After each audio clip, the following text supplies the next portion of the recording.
So ayun, good morning guys.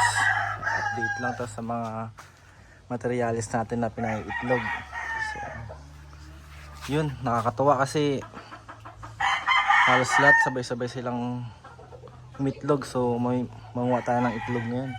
Bali nakakuha na rin tayo ng isang itlog kanina yan. So update natin. Ayos, ganda.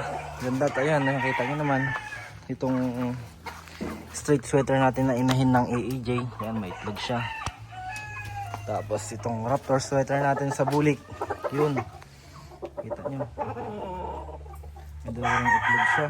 Ganda. Tapos itong Sandy Hatch natin sa bulik. Yan.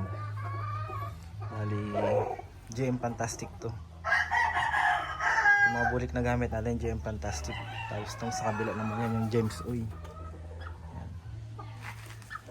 Yun, kita nyo, yun may itlog na siya. Yun. Tapos itong black tails natin umitlog na rin. Bali ang umiispat sa kanya, nag-aasawa sa kanya yung golden boy natin, golden boy ng AEJ.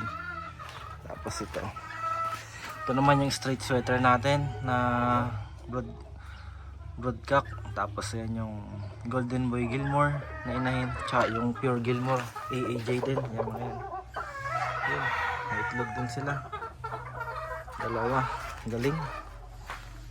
Sipag lamang itlog. Tapos yan, ayan o. Ito naman. Ito yung pure golden boy natin. Tapos ito yung AEJ natin na 50-50 Gilmore 5K. Yan, tinali natin yung paa niya kasi matapang siya na mamalo. Tapos ayun naman yung Claret Perfection natin. Yan, may itlog sila. Ayos. Tapos dito ito yung Gilmore natin, pure Gilmore ng EEJ. Ayan.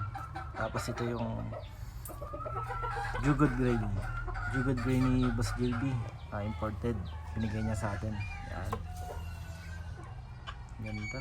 So maganda-ganda yung itlog nila guys.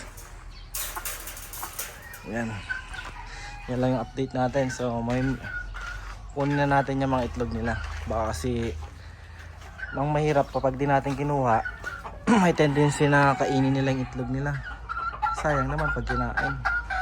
Kaya yan lang guys. So thank you for watching guys. Abang-abang lang sa pasisyo natin sa sunod. Thank you. Bye.